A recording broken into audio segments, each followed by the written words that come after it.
Muito boa noite a todos. Que a paz de Jesus se faça presente em nossos corações. Eu sou o Wellington Cavalcante, venho através da USE Municipal de Santo André agradecer ao irmão Mileide por esse espaço e dizer que, lembrando sempre que a USE não é uma casa espírita, ela existe pelo movimento de cada trabalhador e pelo trabalho dela de construir seminários, cursos, palestras e encontros, como o da noite de hoje.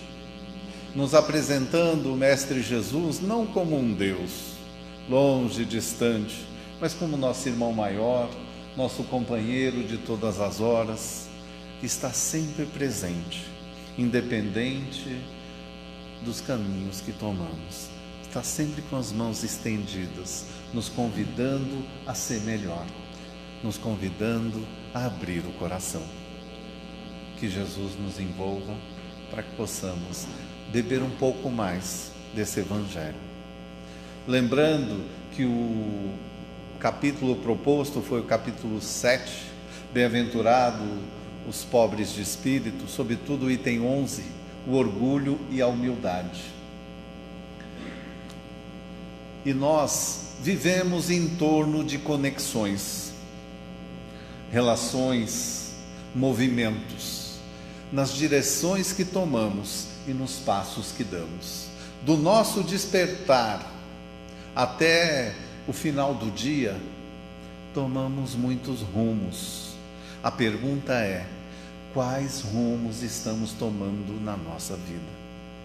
Quando despertamos como espírita que somos, qual o primeiro movimento que fazemos? Com certeza, o de pegar o livro para ler. Alguns de nós ainda vai para o lado do celular. Não quer dizer que não estamos bebendo de boas fontes, mas muitas são as vezes em que as conexões que temos e os rumos que tomamos despertam, tem despertares em nós que não são tão bons. Alguns de nós já está preparado a vivenciar algumas questões, por escolha que fez, pelo nível que nos encontramos.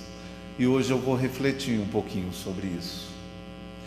Da questão 100, eu sei que vocês conhecem bem o Livro dos Espíritos, mas da questão 100 à questão 114, ela mostra para nós a escala espírita. E ela nos convida a perceber em que momento nós estamos da nossa caminhada. Na questão 101, ela mostra a terceira ordem, que são os espíritos imperfeitos. Predominância da matéria sobre o espírito. Propensão ao mal, orgulho, egoísmo e todas as más paixões que são suas consequências. Será que nós nos identificamos em algum momento das conexões que fazemos no dia, em algum momento dos pensamentos que temos? Porque tem momentos, meus irmãos, em que a gente vem aqui, participa do Evangelho. Eu não sei se isso também acontece com vocês, e a gente sai tão bem, porque o ambiente que foi construído aqui não é apenas do expositor, mas da mente de cada médium, do pensamento de esperança lançado por cada um de vocês e do tratamento que temos desde a hora que decidimos, mesmo estando frio, aquecer os corações e seguir firme nos passos de se melhorar. Tem dia que a gente sai daqui e fala: nossa, agora eu saí dessa terceira ordem, agora eu tomei jeito, agora eu vou caminhar sempre para frente. Não é assim que nós fazemos? Mas na primeira dificuldade, às vezes a gente se rende. Em alguns momentos a gente se entrega e começamos tudo de novo. Tem um companheiro que me procurou há alguns anos, ele falava da dificuldade de se livrar do álcool. Tinha uma vontade imensa. E os espíritos dizem que o que nós precisamos para se libertar é uma pequenina vontade.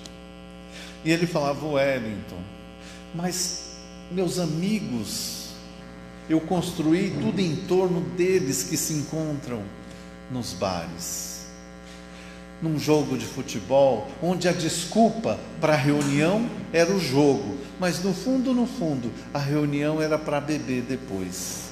Está difícil para mim, porque eu estou tendo que mudar de vida, que deixá-los. E aí eu refleti com ele.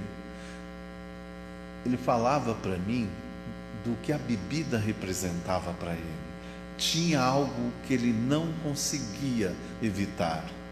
E aí o livro dos Espíritos deixa muito claro para a gente que não é o objeto que emana aquela vontade, e sim sai do ser, da afinidade que temos, da vontade. É assim. Então, de duas uma, ele falava: ou eu passo lá e tento manter os vínculos, as amizades, ou eu me encontro com eles fora de lá e tento criar novos vínculos. Não é assim que às vezes a gente fica quando tentamos se libertar? Mas por quê? Porque em nós ainda existem imperfeições. O problema, quando eu falava no começo das conexões, não é a conexão, porque conexão tem a ver com sintonia, e sintonia é colocar no canal. Mas quando nós colocamos e não gostamos, o que a gente faz? A gente muda, porque não se interessou por aquilo. Quantos de nós resolveu participar de um projeto leitura e quando começava a ler, vinha o sono, levantava, tomava água, lavava o rosto e permanecia? Quantos de nós ainda desistiu pelo caminho? Mas sempre é tempo de recomeçar. Mas não é fácil quando nos entregamos ainda a conexões, a afinidade, porque a sintonia tudo bem, ela a gente muda, não se envolve, mas a afinidade sai de dentro de nós. Diga-me com quem tu andas e eu direi quem és. Na verdade não é bem isso. Diga-me quem és e eu direi com quem tu andas. O que nós colecionamos ao longo do tempo e dos dias? Porque às vezes nós estamos juntos pela natureza da prova, e não é nem pelos problemas que vão surgir, mas pela forma que podemos trabalhar essas conexões. Eu digo a vocês, tem momentos em que a gente olha para a própria vida e vê uma mudança tão grande de valores, de ideias e de interesses, que a gente não consegue entender, mas fica feliz quando vê. Eu me lembro que meu pai falou assim para mim: filho, vem almoçar aqui em casa. Você vem tão pouco, eu vou 3 vezes por semana e ligo 15 vezes por dia, mas estar presente para ele não é só passar para almoçar rapidinho entre um cliente e outro, é passar, desligar o celular, não ficar respondendo as mensagens e estar lá com ele. Eu falei: vou, e estive lá com ele. Quando nós almoçávamos na minha casa, que eu chamo até hoje a casa do meu pai, é assim, todo mundo fala ao mesmo tempo, todo mundo se entende, e é uma alegria danada que parece fim de feira. Se alguém estiver chegando, pode até achar que é briga, gente, mas não é. É amor mútuo. E a gente percebe nessas conexões que fazemos, estávamos felizes na mesa, quando de repente eles pegam o prato deles e vão para a sala correndo. Eu olhei e falei: não, deve estar caindo o teto. Não, eles foram para a sala, era uma prova do Big Brother. E eu fiquei ali comendo, sem entender o que estava acontecendo. Eu olhava para minha esposa, eu não entendia aquilo. E meu pai falava: filho, vem para cá, vem para a sala ficar. Pai, eu estou terminando de comer, eu estou indo. E ele falava: você não gosta? Eu falava: não, né? menino não gosta de nada, né? E na prática, eu percebo que nós somos assim, porque o problema não é o que assistimos, mas são as conexões que fazemos com tudo isso que assistimos. Tudo que você conecta na sua vida, uma troca de olhares, um programa que você assiste, gera despertares em nós. Alguns despertares vão como o livro Há 2000 anos, vai despertar uma vontade imensa de ser melhor, vai despertar uma vontade imensa de olhar para nós hoje, espírito imperfeito, e tentar se melhorar um pouquinho. Mas há conexões, gente, que vai nos despertar, às vezes revolta, intriga, raiva, tudo a ver com sensações, e não é o que assistimos, mas a forma que trabalhamos com isso. Alguns conseguem, outros não. E aí eu me recordo que na questão 107, mostra os espíritos de segunda ordem. Eu acho que eu já cheguei aqui, cheguei em vocês. São espíritos bons, a predominância do espírito sobre a matéria, o desejo do bem. Um tem a ciência, outro a sabedoria e a bondade. É quando nós pegamos todas as conexões que temos, seja através de uma leitura, seja através do Evangelho, seja através de diálogos que temos, e levamos para a nossa própria vida. E nós estamos a transitar por isso, mas ainda deixamos por vezes que o orgulho não fale mais alto, deixamos por vezes que a vontade de olhar de cima para baixo. Gente, nós olhamos todos com igualdade? Ou nós ainda olhamos para alguns de cima para baixo e para outros de baixo para cima, como se fosse menos ou como se fôssemos mais? Isso é fruto de ainda acreditarmos em pequeninas coisas, que a posição eleva as pessoas, que simplesmente o cargo que ela tem faz com que ela seja melhor. E nós, quando deixamos a predominância do mal, do dissabor e do orgulho fazer isso, nós agimos assim. E a gente sempre se lembra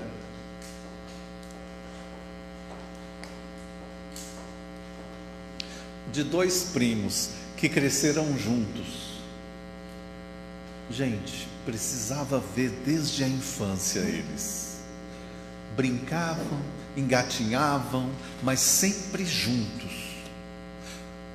Cresceram um pouquinho mais, aprontavam, andavam, brincavam com tudo, mas sempre juntos. Quando cresceram um pouco mais e foram para a escola, ali começou a aparecer a diferença. Um amou a leitura, se envolveu com os livros, estudava, para ele era prazeroso aprender. Já para o outro primo não, ele não conseguia, ele não gostava, ele ia porque não tinha jeito. Sabe aquela lição que você faz porque é obrigado a fazer?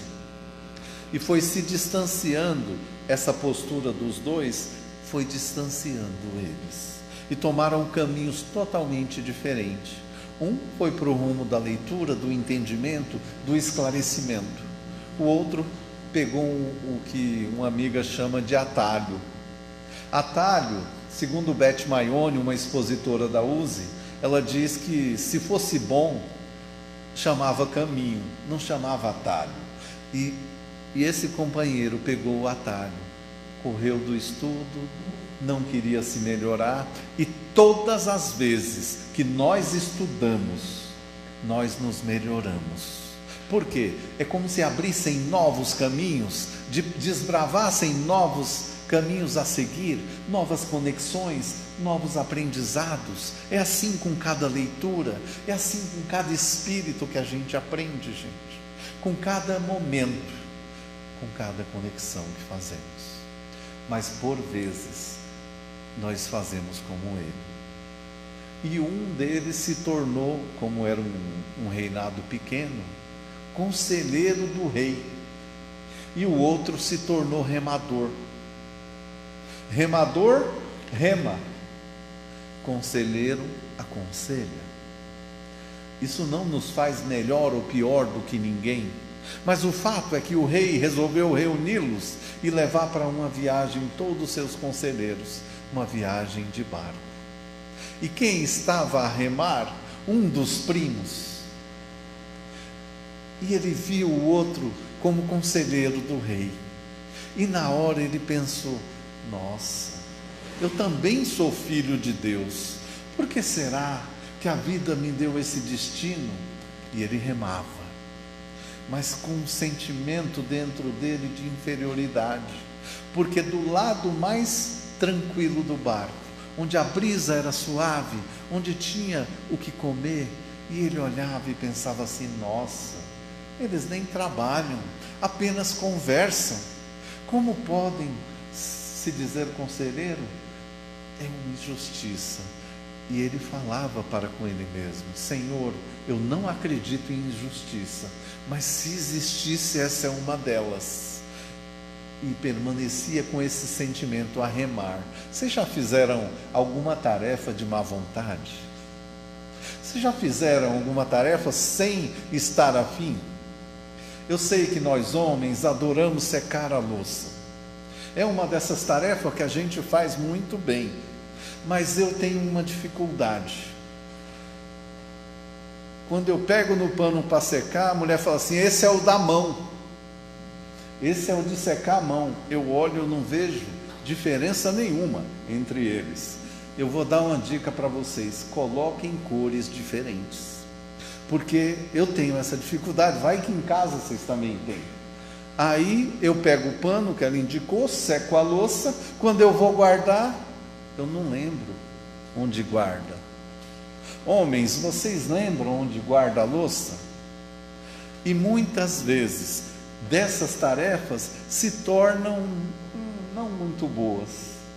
Não fazemos muito bem. Por quê? Porque temos deficiências ainda. Eu vou confessar algo a vocês. A deficiência minha é assim: mamãe guardava as colheres na primeira gaveta e eu ia lá e pegava-as. Até um dia ela resolveu passar para com mulher, adora organizar, mudar. Ela guardou na segunda gaveta. Todas as vezes que eu ia pegar, eu ia na primeira. É uma deficiência. Eu abria, não é. Fechava e pegava a segunda. Mamãe, vendo a dificuldade do filho, o que ela fez? Mudou para a segunda, né? Tirou, perdão, da segunda para a primeira. O que eu comecei a fazer? Ir primeiro na segunda, para depois ir na primeira. Cada um de nós tem suas imperfeições, suas deficiências a trabalhar, independente se é na relação humana, se é na nossa relação com Deus, com a vida, com a forma de tratar o outro, ou até mesmo a forma de se tratar. Então esse remador, gente, esse primo, remava com uma má vontade imensa, um orgulho dentro dele, se ferido. À noite o rei falou assim: vamos atracar aqui, próximo à praia, a uma ilha, e vamos dormir, para amanhã continuar a viagem. E todos foram dormir. Até que esse remador se viu sacudido por uma mão forte, e era o rei, falando para ele assim: eu vi algum barulho ali, não está me deixando dormir naquela ilha, você pode ir lá ver o que é? E ele falou: claro, majestade. Mergulhou na água, espero que o dia não esteja frio como hoje, e foi. E quando chegou lá, depois voltou e falou: majestade, é apenas uma gatinha que deu cria. E aí o rei falou para ele: que raça de gato que era? Espera aí, majestade. Mergulhou de novo na água fria, foi até lá e voltou dizendo: eram siameses. Quantos eram? Espera aí, majestade. Mergulhou de novo, foi até lá, voltou e falou: eram 6. Tá bom, pode ficar aqui. Foi lá, venha junto comigo. Acordou o outro primo dele, o conselheiro, e falou: eu estou vendo que lá tem algum barulho estranho, eu não sei o que é, vá até lá, porque não está me deixando dormir. E ele mergulhou, claro, majestade, o conselheiro, e foi até lá. Deu um pouco, voltou. Fica tranquilo, é apenas uma gatinha que deu cria de 6 gatinhos siameses. Na verdade, é por isso que eles estão fazendo muito barulho hoje. Mas eu fui descobrir de quem eram, e é do prefeito da cidade, e ele ofereceu um para a majestade, se o senhor quiser, de algum animal para deixar no seu reinado. E ele só olhou para o remador e falou: eu vi a cara que você fez hoje, de orgulho ferido. A diferença é isso, é o movimento que ele faz na ação para ajudar. Então não há injustiça, mas eu vi você com seu orgulho ferido. E nós muitas vezes, gente, nos esquecemos dos valores devidos que poderíamos dar à existência que temos. E aí começamos a olhar, porque na caminhada a gente tem escolhas de profissão. E quantas são as vezes em que a gente para e olha, eu poderia ter feito isso, eu amava tanto. E a gente fala, será que eu não seria mais feliz?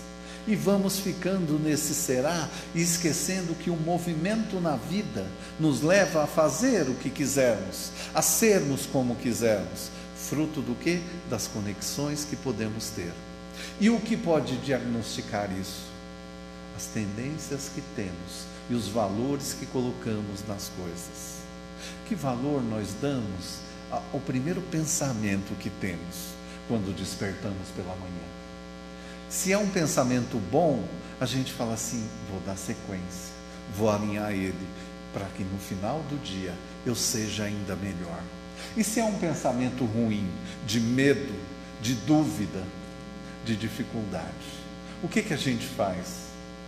Normalmente, eu sei que vocês são espírita, e o espírita na dificuldade, a primeira coisa que ele faz é o quê? A prece. Não se deixa entrar em aflição. E ao fazermos a prece, começamos com humildade a querer entender os caminhos. E todas as vezes que nós fazemos isso, é com muita tranquilidade que conseguimos enfrentar as dificuldades. Não que elas não irão existir, mas a nossa postura diante delas será diferente. Eu sempre falo, nós podemos caminhar do amanhecer ao anoitecer, para onde quisermos, fazermos as conexões, tendo as afinidades que quisermos, mas teremos que lutar para vencê-las, porque por vezes nós se esquecemos que ainda temos imperfeições, nós se esquecemos que o que nos falta em conhecimento, nós precisamos adquirir. O maior necessitado, gente, desse tema da noite de hoje é o expositor. Por quê? Porque é quem vai estudar o tema, espremer para poder falar. E nós, às vezes, se esquecemos. Emmanuel nos lembra que não é simples falácia, mas sim a ação, a providência diante disso. No capítulo 89 do livro Vinha de Luz, Emmanuel relata: na intimidade do ser, indubitavelmente, não basta apreciar os sentimentos sublimes que o cristianismo inspira, é indispensável revestirmos-nos deles. O apóstolo não se refere a raciocínios, ele se refere aqui ao apóstolo Paulo, quando escreveu a Colossenses. Fala de profundidades. O problema não é a pura celebração, é a intimidade do ser.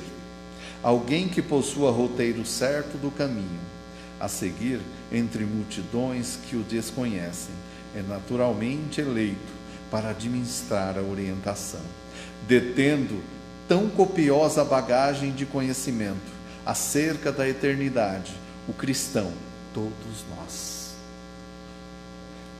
Legítimo é pessoa indicada a proteger os interesses espirituais de seus irmãos de jornada evolutiva.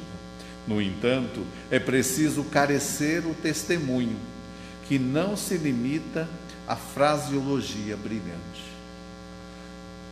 A gente lê, se emociona, tem vontade de ser melhor, mas transformamos isso em movimento, em conexão, em ação. A gente recebe a orientação, tem momentos que o coração está tão apertadinho, e a gente chega lá, parece que tudo se esclarece. Aí tomamos o passe, ficamos tão bem, gente, que nós vamos para o dia a dia cheios de fé e de esperança. E quando surge a dificuldade, o erro, que às vezes eu sei que vocês não fazem, mas vai que a gente faça. Em algum momento nós erramos. O que a gente faz? Vou se levantar, ler de novo, passar na orientação novamente, se necessário for, observar o que estou fazendo. Quando eu adquiro informações, eu começo a utilizá-la. Aí a gente pergunta, vocês fazem evangelho no lar?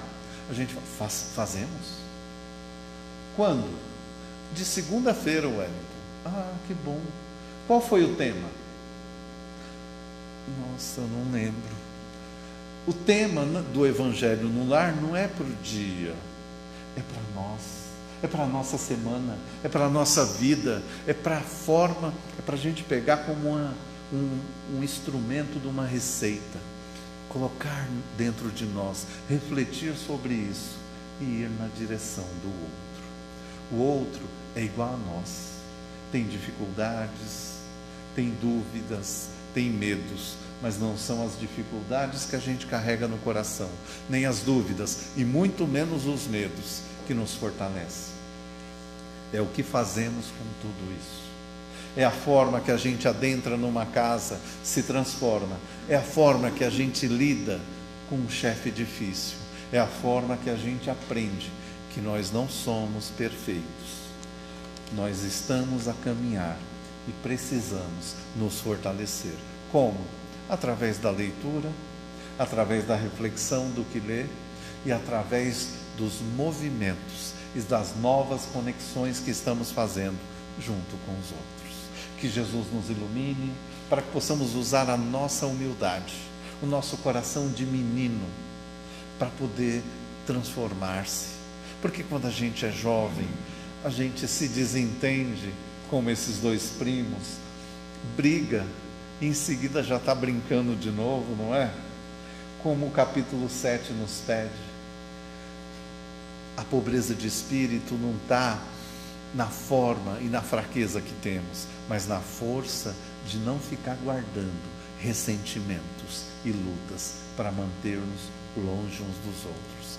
Convido a todos a abrir os braços para abraçar todos que se encontram no caminho, com amor, carinho e humildade. Que Jesus nos abençoe. Graças a Deus.